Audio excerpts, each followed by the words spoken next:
হেমনগর রাজবাড়ি থেকে আমরা কোথায় আসলাম, কি করলাম, হ্যাঁ সবই আজকে আপনাদের মাঝে শেয়ার করব।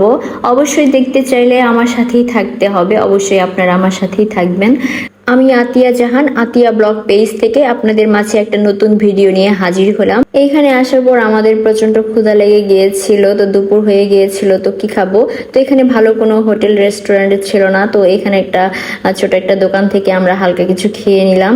তারপরে আমরা আর কি নৌকায় চলে যাই। তো আমরা কোথায় আসলাম, আমরা আসছি টাঙ্গাইল জেলার গোপালপুরে নলিন যমুনার ঘাটে। এখানে দেখেন কৃষকরা যমুনার চর থেকে কাশফুলের গাছগুলো কেটে নিয়ে আসছেন।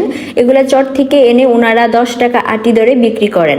এভাবেই চলে তাদের সংসার। ওনার সাথে কিছুক্ষণ কথা বলে আমরা চলে যাই নদীর ঘাটে। আপনারা যদি কেউ কখনো এই জায়গায় আসেন তো অবশ্যই নৌকার মাঝিদের সাথে ভালোভাবে কথা বলে তারপরে নৌকাটা ভাড়া করবেন, না হলে এরা আসলে খুব বাজে, এরা আসলে লাস্টের দিকে খুব বেশি ঝামেলা করে।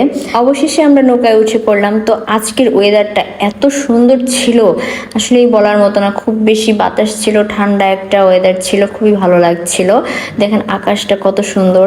তো আমি তো আপন মনে নৌকার ওইখানে পা দুলিয়ে বসে আছি। এখন ওরা বলছে যে আমি পড়ে যাব, তাই আর কি করার, আমার একটু ভয় হচ্ছিল, তাই ওপরে উঠে বসলাম। তো আজকে দেখেন আকাশটা এত সুন্দর ছিল, একদম মানে খুব বেশি সুন্দর একটা পরিবেশ, শান্ত একটা পরিবেশ ছিল।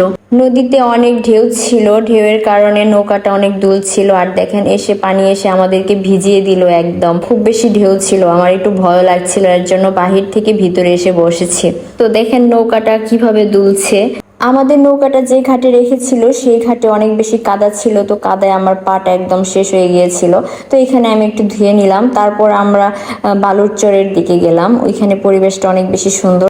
আমি এক দৌড়ে উপরে উঠে গেলাম। তো এখানে খুব বেশি ভালো লেগেছে, যদিও আমরা এখানে বেশি অপেক্ষা করিনি, বেশি দেরি করিনি।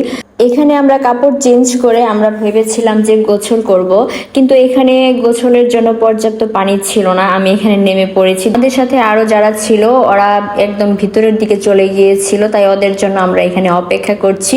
ওরা আসলেই আমরা অন্য চরে চলে যাব, সেখানে আরো বেশি সুন্দর। তো অবশ্যই সাথেই থাকবেন, দেখতে থাকেন আমরা কোথায় যাই। খুব বেশি সুন্দর জায়গাটা ছিল। তো আমরা চলে আসছি সেই সুন্দর জায়গাটায়। দেখেন এখানে এত সুন্দর পরিবেশ, এত সুন্দর বালুর চরটা, মানে খুব বেশি ভালো লেগেছে।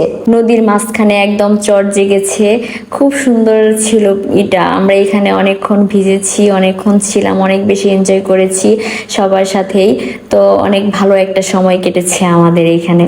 তো আমরা সবাই মিলে একদম নদীতে ঝাঁপিয়ে পড়ি।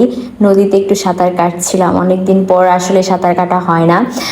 আজকে নদীতে নেমে খুব বেশি ভালো লেগেছে, অনেকক্ষণ সাঁতার কাটলাম। চারপাশের পরিবেশটা এত সুন্দর ছিল, এই জায়গাটা আমার অনেক বেশি ভালো লেগেছে। যদি আমার সময় হয়, আমি পারি, আমি এখানে আবার আসব। তো আজকের মতো ভিডিওটা এ পর্যন্তই। আবারও দেখা হবে নেক্সট ভিডিওতে। সবাই ভালো থাকবেন, সুস্থ থাকবেন, সবার জন্য অনেক অনেক শুভকামনা। টাটা, বাই বাই, আল্লাহ হাফেজ।